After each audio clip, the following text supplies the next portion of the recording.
We need to make some noise. We need to find a way to get in the way. We need to find a way to get in good trouble, necessary trouble, if we're going to save America. Welcome to Good Trouble Troops. I'm Jack Erdy. Thanks for checking in. This may be the most important message that I'll ever give. Maybe the most important thing I'll ever say. The first two videos were just on-ramps to this message because now I'm going to tell you how we can stop the MAGA machine and save the soul of America. I'm not going to cover how we got into our national crisis. We can do that later. I'm not going to cover the end game of what happens if we don't stop them. We can do that later too. I'm just going to cut straight to the solution because we're running out of time. Folks, our Fuck Trump t-shirts, rainbow flags, and outrageously creative protest signs, as much as I love them, are not going to take back America. Arguing, posting, and presenting cold, hard facts haven't made a dent in this disaster.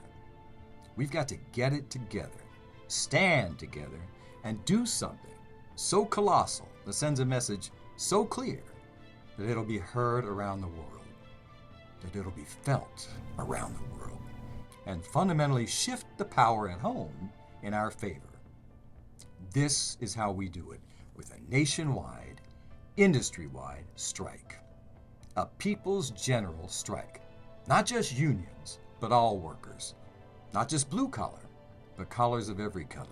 Labor, management, administrators, doctors, lawyers, trash collectors. We need everybody who gives a meaningful damn to join us and take part. We need to organize and execute a strike so big and so broad that we shut the whole system down.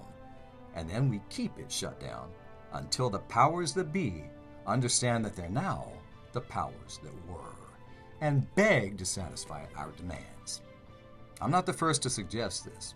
Democrat Representative Jim McGovern, conservative columnist David Brooks, the ACLU's Anthony Romero, the Association of Flight Attendants Sarah Nelson, to name just a few, have all called for a strike against Trump. Why is a strike our best option? 1, it's doable. 2, it beats the long game. We don't have time for that. It took them 50 years to screw us. We may only have months to get unscrewed. 3, it's empowering. With a strike, we rise out of a weak defensive crouch and transform into a mighty offensive march that'll make the forces of darkness tremble and give the keepers of the flame new hope. 4, a strike is the great equalizer. We stand on one scale of the balance of power. On the other scale are vast wealth, Congress, the Senate, energy and tech titans, the Supreme Court, and a die-hard cult. And on our scale, numbers. Folks, we've got a lot going for us. We've got the good stuff.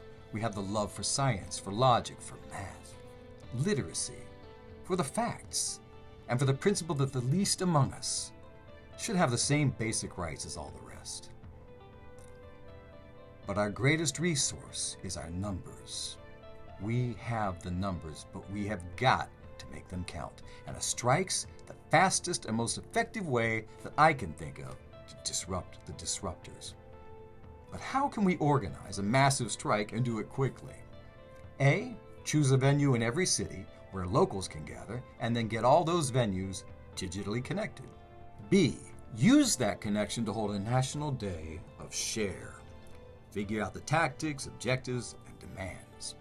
Appoint city reps and officers who will maintain communications and coordination. And set the date to start the strike.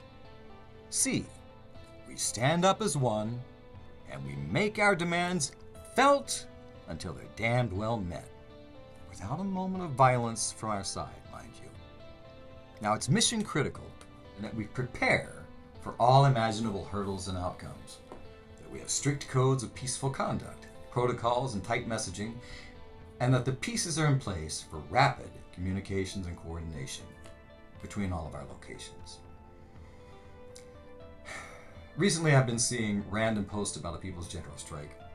I saw this one on Blue Sky yesterday. What I'm about to say is not a knock against whoever posted this call to action. I'm so grateful that they're trying, to anyone who's trying. But this is not the way to do it. By choosing an arbitrary date, making an ad, and putting it out there hoping that people might show up. It's disorganized, uncoordinated, and short-sighted. And look at the date, August 9th. That's a Saturday. Let's take one Saturday off work and away from shopping and show them we mean business? Big deal. Unless we form city chapters, get them all connected, and set up for coordination, work out the dates and the details together, we won't have the focus and the structure to make it work. Let's not blow our shot on some random political pop-up. Plus, we don't know who put this out there, or why. Anybody could have done it, and not necessarily in good faith.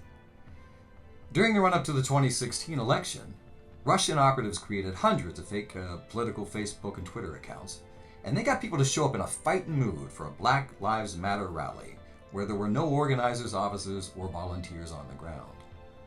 The biggest BLM Facebook account of all was run by some white dude out of Australia, specifically to goad good activists into bad situations.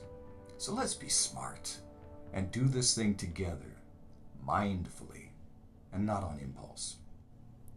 Folks, we've long been sold the big lie that our greatest power is our privilege to vote. But the right to vote was never the limit of our power. It's only a token. We own the estate and everything on it. We own the estate and everything on it.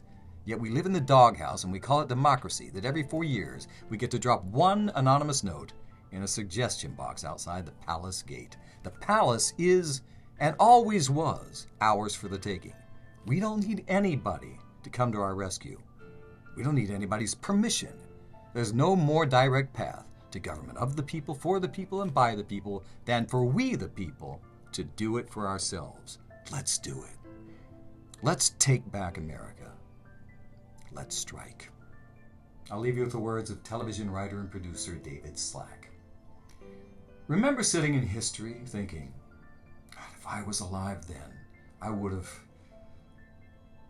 You're alive now.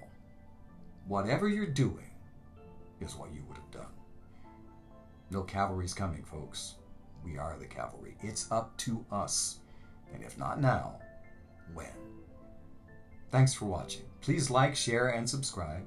The more you do, the more people will hear the message, and the sooner we'll reach a critical mass for a strike. Or hey, leave me out of it altogether and spread the strike message as your own. I don't need credit. I need freedom from chaos, cruelty, and dictators. Send your general suggestions to goodtroubletroops@gmail.com and revolutionary ones to maxdunham@tutamail.com. Now go out and get in some good trouble. It's time to mend, time to turn the next bend. We depend on you to harmonize.